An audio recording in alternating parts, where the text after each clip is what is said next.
बिस्मिल्लाहिर्रहमानिर्रहीम, अस्सलाम वालेकुम। मैं हूं ईसा नकवी। आज मंगल 14 अप्रैल है। अब हालात बहुत तेजी से तब्दील होना शुरू हो चुके हैं। आलमी मंजरनामे पर ऐसी डेवलपमेंट्स हो रही हैं जिनका 28 फरवरी से पहले गुमान भी नहीं किया जा सकता था। 28 फरवरी को अमेरिका और इसराइल ने मिलकर ईरान पर हमला किया। उससे पहले आपने मुझ समेत बहुत सारे लोगों के एनालिसिस सुने होंगे कि अमेरिका अपना असर व रसूख खो रहा है, अमेरिका का दमखम खत्म हो रहा है, उसका सुपर पावर का स्टेटस डाइल्यूट हो रहा है, ताकत का मरकज मगरिब से मशरिक की तरफ मुंतकिल हो रहा है। लेकिन ये प्रोसेस बड़ा स्लो और ग्रेजुअल था। लेकिन गुज़श्ता 48 घंटों में 3 ऐसी चकरा देने वाली डेवलपमेंट्स हुई हैं जिससे लगता यह है कि वो प्रोसेस, उसको पहिए लग गए हैं। वो आहिस्ता आहिस्ता तब्दील होने वाली दुनिया अब बहुत तेजी से तब्दील हो रही है। सो मच सो कि नेटो और G7 सरबरा इजलासों की मेज़बानी करने वाले मुल्क, यानी कि जो अमेरिका के दाएं और बाएं बाजू तस्वुर होते थे, जो अमेरिका की दाईं और बाईं आंख तस्वुर होते थे, वो अमेरिका बहादुर के हाथों से निकलना शुरू हो चुके हैं। और ये आप समझ सकते हैं कि अमेरिका का जो सुपर पावर की बहैसियत सुपर पावर अमेरिका की तारीख है, उसमें ये सबसे बड़ा झटका है। इस तमाम मामले पर बात करेंगे। कौन सी ऐसी 3 से 4 मेजर डेवलपमेंट्स गुज़श्ता 48 घंटों में हो चुकी हैं जिन्होंने अमेरिका को बहुत बड़ा धचका पहुंचाया है। और before coming to the subject, I have a little announcement to make. इस वीडियो के डिस्क्रिप्शन बॉक्स में और कमेंट्स बॉक्स में मैं ईसा नकवी शॉर्ट्स का लिंक जो है, जो दूसरा चैनल है, वो मैं पेस्ट कर रहा हूं। आप जाएं उस लिंक पर, आप उस चैनल को अब सब्सक्राइब कर लें। इससे पहले मैंने कभी सब्सक्रिप्शन जो है वो रिक्वेस्ट नहीं की अपने व्यूअर से। लगभग 6.5 साल जो है वो सोशल मीडिया पर काम करता रहूं। लेकिन अब वो जो चैनल है उसके हवाले से बहुत सारे लोगों के सवालात भी थे कि वो चैनल क्यों बनाया गया है। तो अब फ्रॉम नाउ ऑनवर्ड्स, इससे पहले तो उस चैनल के ऊपर इसी ईसा नकवी जो मेन चैनल है, इसकी वीडियोस को एडिट करके शॉर्ट फॉर्म में अपलोड किया जाता था। लेकिन अब मैं न्यूज़ निस्बतन कम दौरानिए में कवर करने की कोशिश करूंगा। वो ईसा नकवी शॉर्ट्स पर अवेलेबल होंगी और बहुत जल्द एडिटेड फॉर्म में जो है वो वीडियोस उसके ऊपर आना शुरू हो जाएंगी। आप उसको सब्सक्राइब कर लीजिए और अगर मुनासिब समझें तो बेल आइकॉन प्रेस कर लेंगे तो आपको नोटिफिकेशंस भी मिलते रहेंगे। जबकि इस चैनल के ऊपर, ईसा नकवी के ऊपर, as usual detailed in depth analysis, longer versions और उसमें ख़ास तौर पर तज्जियाती पैराए में ख़बरों पर गुफ्तगू का सिलसिला जारी रहेगा। Now coming to the subject, हुआ क्या है। अमेरिका जो है वो उसने बिला शरकत गैर 1991 onwards as a hyper super power इस दुनिया पर हुक्मरानी की है। और 1945 के बाद से उसके पास एक बाईपोलर वर्ल्ड, जिसमें USSR एक पोल के ऊपर और दूसरे पे अमेरिका सुपर पावर के तौर पर हुक्मरानी कर रहे हैं। और अमेरिका के अबरू के इशारे के बगैर बहुत सारे ममालिक हैं अपनी पॉलिसीज़ नहीं बनाते। वो उनका सफारती और सियासी किबला वाशिंगटन कहलाता है और अपने इत्तेहाद, अपने अलाइंसेस के बेस पर अमेरिका इस दुनिया पर हुक्मरानी कर रहा है। चाइना अब एक बड़ी सुपर पावर के तौर पर सामने आ रहा है। एक बड़ी ग्लोबल इकोनॉमिक सुपर पावर ज़रूर है, लेकिन अभी तक सुपर पावर का स्टेटस चाइना के पास नहीं है। लेकिन 28 फरवरी को जब जंग का आगाज़ हुआ, आपको याद होगा कि मैंने उसके हवाले से बहुत इनिशियली जो है वो पहले ही दिन ये तबसरा कर दिया था कि जो ईरान जंग के बाद की दुनिया है वो ईरान जंग के पहले की दुनिया से बहुत मुख्तलिफ होगी। और अमेरिका इस वक्त उस किनारे पर, उस वर्ज पर, उस एज पर मौजूद है कि जहां पर अमेरिका की इजारादारी, अमेरिका का दमखम, अमेरिका का सुपर पावर का स्टेटस वो उससे छिन सकता है। दुनिया बड़ी तेज़ी से तब्दील होगी। आप नई इलाकाई और आलमी सफ़बंदियाँ होते देखेंगे। और अब एग्जैक्टली इससे पहले तो डोनाल्ड ट्रंप का शिकवा शिकायत जारी थी। डोनाल्ड ट्रंप नेटो को कागजी शेर कह रहा था, पेपर टाइगर कहते हुए उसके ऊपर तनकीद कर रहा था, कभी कायर स्टामर के हवाले से गुफ्तगू कर रहा था। मुख्तलिफ ममालिक जो है उनको तानेबाजी का सिलसिला जारी था। जापान को, कनाडा को, बरतानिया को, जर्मनी को, फ्रांस को, इटली को, पोलैंड को, इन तमाम ममालिक को। लेकिन अब बाकायदा इन ममालिक ने बगावत का सिलसिला शुरू कर दिया है। अब 4 मेजर डेवलपमेंट्स हैं जिनके ऊपर मैं बात करूंगा। एक, जो वॉल स्ट्रीट जर्नल ने बहुत ही तहलका खेज स्टोरी की है कि वो ममालिक जो अपने दिफाई साजो सामान के हवाले से मुकम्मल तौर पर अमेरिका पर एतमाद करते थे, वो ममालिक जो ट्रिलियंस ऑफ डॉलर्स का असलहा सालाना बुनियादों पर खरीदा करते थे अमेरिका से, एक्यूमुलेटिव सेंस में बात कर रहा हूं कि 4, 5, 6, 8 मुल्क मिलकर उनकी जो परचेजेस हैं, डिफेंस परचेजेस, वो $1 ट्रिलियन को क्रॉस करती थी सालाना।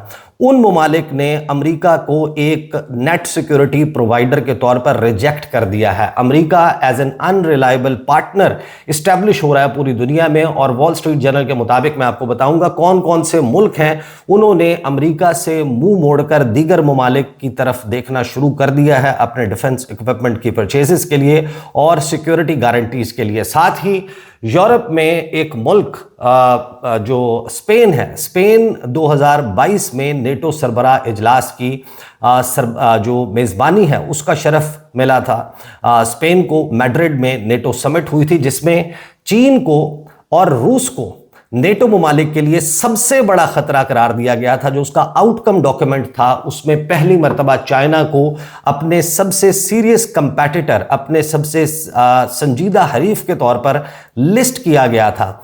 उसी स्पेन का प्राइम मिनिस्टर इस जंग के पीक पर इस वक्त चाइना में मौजूद है।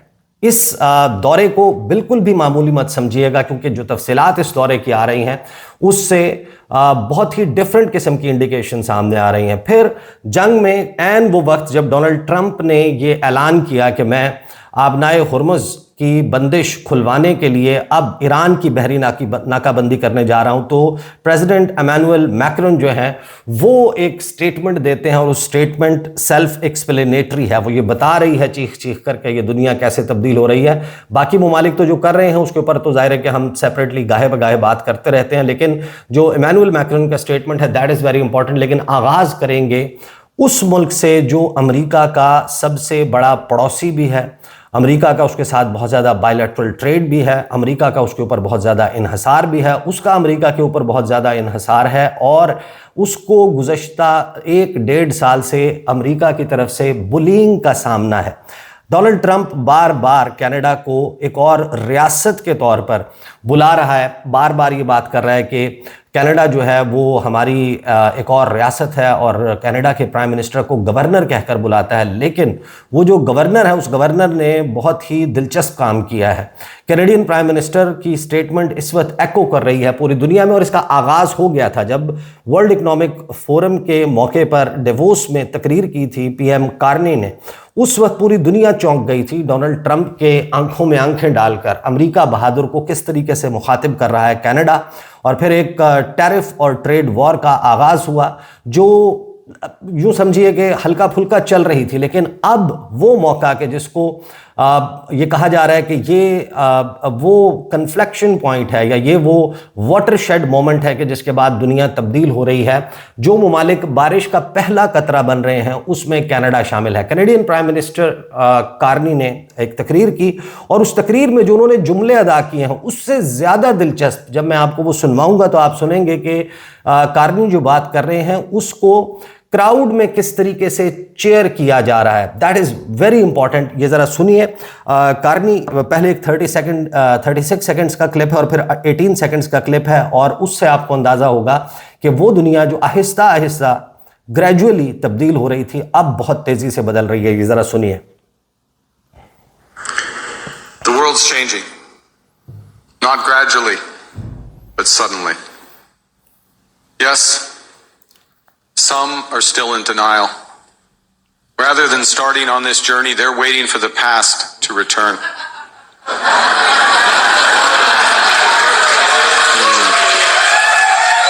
No. But hope is not a plan, and nostalgia is not a strategy.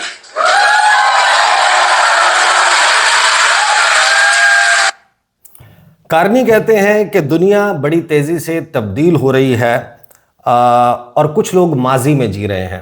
माजी में जीना कोई हिकमत अमली नहीं है, नए सफ़र का आगाज़ करना होगा, और इस पे आपने अवाम के कहे सुने। अब ज़रा इनका एक 18 सेकंड का क्लिप सुने जिसमें उन्होंने एक ऐसा ऐलान किया है जो अमेरिका के लिए बहुत ही बड़ा सरप्राइज़ है। क्या कहा सुने।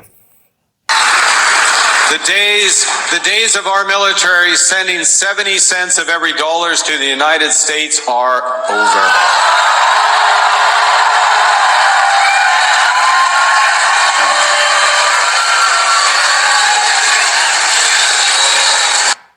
यानी आप अंदाज़ा लगाएं कि कैनेडियन प्राइम मिनिस्टर कह रहा है कि हम वो दिन चले गए कि जब हमारे हर डॉलर जो हमारी फौज है $1 स्पेंड करती थी तो उसमें से 70 सेंट्स अमेरिका को चले जाते थे, अमेरिका से डिफेंस परचेजेस की जाती थी, अमेरिका को पैसा दिया जाता था। वो दिन ख़त्म हो गए और उसके बाद आवाम जो है उसके जो चेयर करने का अंदाज़ है आप उससे एहसास कर सकते हैं कि इस वक्त एक ग्रोइंग रिजेंटमेंट है अमेरिका के इत्तहादियों के जो इत्तहादी करीबी इत्तहादी ममालिक हैं उनकी हुकूमतों में नहीं बल्कि उनकी आवाम में। और उसकी डिस्क्रिप्शन हमने देखी कि अमेरिका बहादुर जो रजीम चेंज के लिए बड़ा मशहूर है, दुनिया भर में हुकूमतें उसके अबरू के इशारे से बन जाती हैं, गिर जाती हैं। अमेरिकन इंतज़ामिया के गुड बुक्स में होना इक़्तिदार की ज़मानत समझा जाता है। अमेरिका के न सिर्फ इत्तहादियों, उसकी सैटेलाइट स्टेट्स और थर्ड वर्ल्ड कंट्रीज़ में, पाकिस्तान समेत बहुत सारे ममालिक में अमेरिका की आशीर्वाद ये समझा जाता है कि अगर अमेरिका ने आपके सर पर हाथ रखा हुआ है तो फिर सत्ते खैरा ने। लेकिन हंगरी में विक्टर ऑर्बन, जिसको डोनाल्ड ट्रंप अपना जुड़वा भाई कहता है, उसकी हुकूमत का खात्मा हो गया, वो इलेक्शन हार गया है। यानी आप अंदाज़ा लगाएं को लगभग 15-16 साल इक़्तिदार है विक्टर ऑर्बन का, जिसके हवाले से मैं मुतअद्दिद मरतबा माजी में वीडियोस कर चुका हूं। विक्टर ऑर्बन, उसके और डोनाल्ड ट्रंप का क्या ताल्लुक़ है, इसी तरीके से जायर बोल्सोनारो के साथ उसका ब्राज़ीलियन एक्स प्रेसिडेंट उनके साथ क्या ताल्लुक़ था। लेकिन विक्टर ऑर्बन, जिसको खुली हिमायत हासिल थी डोनाल्ड ट्रंप की, अमरीकी इंतज़ामिया की आशीर्वाद थी। असल सवाल ये नहीं है कि वो इलेक्शन हार गया है या उसने अपने इलेक्शन में शिकस्त तस्लीम कर ली है। जिस तरीके से यूरोपियन लीडर्स ने विक्टर ऑर्बन की शिकस्त के ऊपर कमेंट किया है, वो अमेरिका के लिए सबसे बड़ा सरप्राइज होगा कि इस फतह को, जो हंगरी में अपोजिशन की फतह है, उसको यूरोपीय लीडर्स कह रहे हैं कि ये यूरोप की फतह है। यानी कि ऐसी जमात जीती है जिसको अमेरिका की आशीर्वाद हासिल नहीं थी, ऐसी जमात हारी है जिसके सर पर अमेरिका का हाथ था और अमेरिका के जिसके सर पर अमेरिका का हाथ था उसकी शिकस्त यूरोप की फतह है।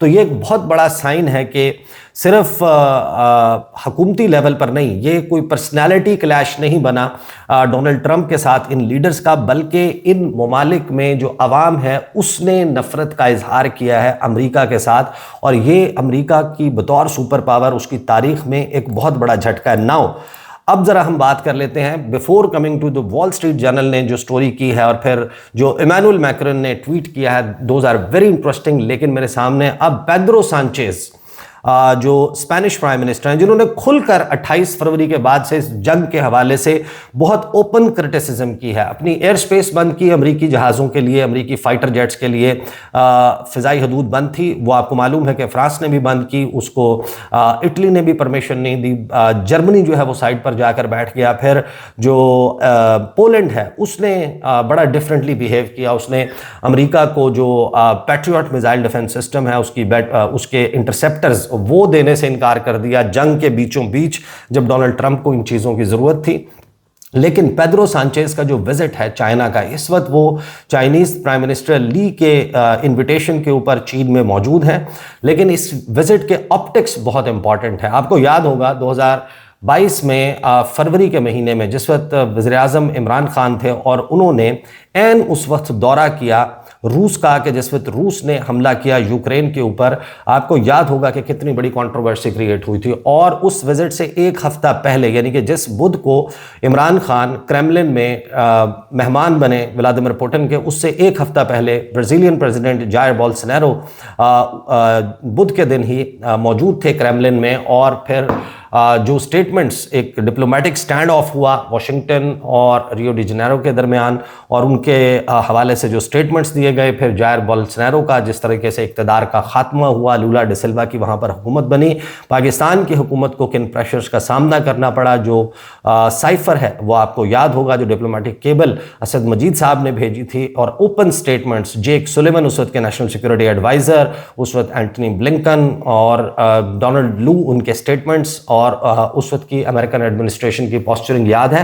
तो जंग के दौरान जब आप ऐसा विजिट करते हैं उस मुल्क का, कि जिस मुल्क को दूसरे कैंप में या अपना दुश्मन तस्वुर किया जाता है तो उसके मतलब मुख्तलिफ होते हैं। तो वो पेड्रो सांचेज जो कि या जिनकी हुकूमत या जिनका मुल्क होस्ट था 2022 में नेटो सरबराह इजलास का, वो इस जंग के बीचों बीच जब डोनाल्ड ट्रंप उनको खींचने की कोशिश कर रहा है कि आओ मेरे साथ आकर अपना हुर्मुज़ खुलवाओ, वो पहुंच जाते हैं बीजिंग। और बीजिंग के इस दौरे में ऐसा नहीं है कि ये उनका कोई पहला दौरा है, ये चौथा दौरा है। 2023 में, 24 में, 25 में वो दौरा कर चुके हैं, लेकिन जो 2026 का दौरा है उसके ऑप्टिक्स ही मुख्तलिफ हैं। इसको एक डिफेंस एंड स्ट्रेटेजिक पार्टनरशिप करार दिया जा रहा है। और जो हाई लेवल मीटिंग्स हैं उसमें पेड्रो सांचेज की शी जिनपिंग से मुलाकात होगी, प्राइम मिनिस्टर के साथ मुलाकात होगी, उनके दीगर ऑफिशियल्स के साथ मुलाकातें होंगी। इसमें बायलैटरल रिलेशंस, इक्तिसादी ताउन के हवाले से ग्लोबल एंड म्यूचुअल इंटरेस्ट, यानी ग्लोबल और म्यूचुअल इंटरेस्ट से मुराद यही है कि इस वक्त ग्लोबल और म्यूचुअल इंटरेस्ट क्या चल रहे हैं। इस वक्त जो एनर्जी सिक्योरिटी है उसका मामला, जो तंग आबी रास्ते हैं उनके खुलने का मामला, ग्लोबल पीस, इन तमाम मामलात पर पेड्रो सांचेज अमेरिका से मुंह मोड़कर रुख कर चुके हैं चाइना का। और इससे पहले कायर स्टामर ने दौरा किया, कैनेडियन प्राइम मिनिस्टर ने दौरा किया, ऑस्ट्रेलिया जो है वो पींगे बढ़ा रहा है। तमाम ममालिक अब चाइना की तरफ देखना शुरू हो चुके हैं। बायलैटरल रिलेशंस में स्पेन और चाइना, उनके दरमियान कंप्रिहेंसिव स्ट्रेटेजिक पार्टनरशिप जो है वो बढ़ने जा रही है। साथ में जो हाई लेवल एक्सचेंजेस हैं उनको बढ़ाने का फैसला किया गया है, और जो रॉयल विजिट्स हैं उनको कंटिन्यू करने का फैसला किया गया है। इकोनॉमिक कॉपरेशन जो है उसके हवाले से, एनर्जी के हवाले से, ऑटोमोटिव इंडस्ट्री के हवाले से, टेक्नोलॉजी, एग्रीकल्चर एंड मशीनरी, और स्पेन ये चाहता है कि एक्सपोर्ट मार्केट्स हैं उनको खोला जाए और इनके दरमियान ताल्लुकात को बढ़ाया जाए। साथ में ये जो है वो मुतालबा भी किया गया है कि चाइना जो है वो थोड़ा सा रिलैक्स करे अपनी पॉलिसियों को, और जो ट्रेड डेफिसिट है उसको ख़त्म करने की कोशिश की जाए। कायर स्टामर हो, फेडरिक मर्ज हो, ये तमाम के तमाम लीडर्स जो हैं वो 2026 में ही चीन का रुख करते हुए नज़र आ रहे हैं। और जो फॉरेन पॉलिसी कंटिन्यूटी है कि जिसमें कंसिस्टेंसी और स्टेबिलिटी लाने की कोशिश पेड्रो सांचेज के दौर में की जा रही है। और इसकी जियोपॉलिटिकल सिग्निफिकेंस आप देख लें कि ट्रेड से हटकर सिर्फ तजारत का मामला नहीं है, इंटरनेशनल और मल्टीलैटरल इश्यूज़, उनके ऊपर कोऑर्डिनेशन स्पेन और चाइना के दरमियान शुरू हो गई। और ये छोटे छोटे बारिश के कतरे हैं कि जिनके बाद चीज़ें जो हैं वो बड़ी हद तक तब्दील हो जाती हैं। अब जो ममालिक अमेरिका से रुख मोड़ कर दीगर ममालिक का रुख कर रहे हैं अपनी सिक्योरिटी गारंटीज़ के लिए, उस पर आने से पहले इमैनुअल मैक्रोन ने बड़ा एक इंटरेस्टिंग ट्वीट किया। उन्होंने कहा, और ये वो वक्त है जब डोनाल्ड ट्रंप ने कहा कि मैं ईरान की बहरी नाकाबंदी करने जा रहा हूँ, और दुनिया भर के ममालिक को चिल्ला चिल्ला कर, चीख चीख कर अमेरिका की तरफ से मदद की दरख्वास्त की जा रही है। इमैनुअल मैक्रोन लिखते हैं कि no effort must be spared to swiftly reach through diplomatic means. Remember that America military means के ज़रिए ईरान को ज़ेर दाम लाने की कोशिश कर रहा है, ज़ेर दस्त करने की कोशिश कर रहा है, अब ईरान को झुकाने की कोशिश कर रहा है, आबना हुर्मुज़ खुलवाने की कोशिश कर रहा है। लेकिन इमैनुअल मैक्रोन कहते हैं कि कोई जो है वो एफर्ट नहीं छोड़ना चाहिए थ्रू डिप्लोमेटिक मीन्स, सफारती ज़रियों से, कि एक स्ट्रॉन्ग और लास्टिंग सेटलमेंट हो कॉन्फ्लिक्ट की मिडल ईस्ट में। Such a settlement must provide the region with a robust framework enabling all to live in peace and security, कि तमाम एक ऐसा फ्रेमवर्क जो है वो तय पाना चाहिए कि जिससे इस खित्ते में अमन आए, सलामती आए, इस्तेहकाम आए। और टू दैट एंड तमाम जो कोर इश्यूज़ हैं उनको एड्रेस किया जाना चाहिए, और उसमें देरपा जो सॉल्यूशंस हैं, हल है, उसको तजवीज़ किया जाना चाहिए। ईरान की जो न्यूक्लियर और बैलिस्टिक मिसाइल एक्टिविटीज़ हैं उसके हवाले से भी सिर्फ और सिर्फ डिप्लोमेसी ही बेस्ट ऑप्शन है। साथ में स्ट्रेट ऑफ हॉर्मुज़ का से अनइम्पीडेड नेविगेशन, उसके लिए भी, यानी ये एग्जैक्टली वो पोजीशन है जो रूस ले रहा है, ये वो पोजीशन है जो चाइना ले रहा है। तो फिर अमेरिका के दोस्तों और दुश्मनों में क्या फ़र्क रह गया कि वो इस कॉन्फ्लिक्ट पर सेम पोजीशन लेते हुए नज़र आ रहे हैं। यानी कि इससे पहले जितने आप गुज़श्ता 6-7 दिहाइयाँ उठा लें, अमेरिका के जितने इत्तेहादी हैं उनकी पोजीशन ग्लोबल कॉन्फ्लिक्ट्स में वही रही जो अमेरिका बहादुर की होती थी। लेकिन आज अमेरिका के सबसे करीबी इत्तेहादी ममालिक उनकी पोजीशन अलाइन कर रही है बीजिंग और मॉस्को के साथ, which is a clear sign कि दुनिया बड़ी तेज़ी से तब्दील हो रही है। और आखिर में लिखते हैं इमैनुअल मैक्रोन के आबनाए हुर्मुस के हवाले से उन्होंने कहा कि आने वाले दिनों में हम बरतानिया के साथ मिलकर हम एक कॉन्फ्रेंस का इनेकाद करने जा रहे हैं उन ममालिक के साथ कि जो इस तमाम मामले में और आबनाए हुर्मुस के हवाले से पुरअमन हल की तजावीज़ दे रहे हैं। और ये सिर्फ डिफेंसिव मिशन है, इसका कोई ताल्लुक ऑफेंसिव ऑपरेशंस के साथ नहीं है, हमलों के साथ नहीं है। Separate from the warring parties to the conflict, के जो जंग में मशगूल पार्टीज हैं उनसे हटकर। और इसका वाहिद मकसद ये है कि हम इसको उस वक्त लॉन्च करेंगे when as soon as circumstances permit, कि जब हालात इजाज़त देंगे तब हम ये काम करेंगे।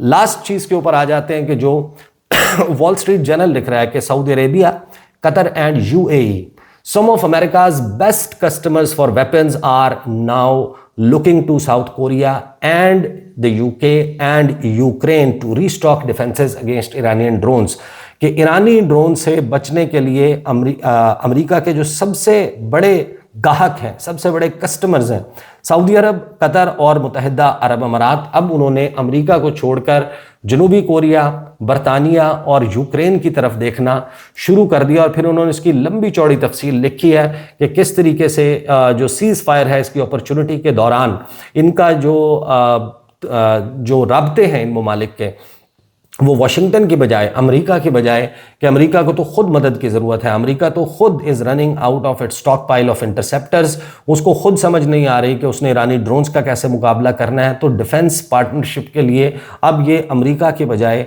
दीगर ममालिक का रुख कर रहे हैं, बरतानिया से बात कर रहे हैं, यूक्रेन से बात कर रहे हैं और साउथ कोरिया से बात कर रहे हैं। और ये तमाम ममालिक, जिस तरह साउथ कोरिया है उसको एक बड़ा सेंस ऑफ बिट्रेल है कि अमेरिका की पॉलिसी को फॉलो करते हुए उसने अपनी टूरिज़्म इंडस्ट्री तबाह कर ली, चाइना के साथ जो उसके ताल्लुकात थे उसको तबाह कर लिया। वो 45,000 के करीब अमेरिकी फ़ौजियों की मेज़बानी करता है, बिलियंस ऑफ डॉलर्स उनको फराहम करता है, उसको उसके दिफा के लिए, नॉर्थ कोरिया से दिफा के लिए जो F-35 तैयारों के प्रोग्राम में रखा गया था, उसको जो थर्ड मिसाइल डिफेंस सिस्टम दिया गया था, वो अमेरिका बहादुर ने उससे वापस मांग लिया इस जंग में कि जो मैंने असल पार्टनर है इसराइल, उसको बचाने के लिए आप थर्ड जो है वो वहाँ पर भिजवाएं।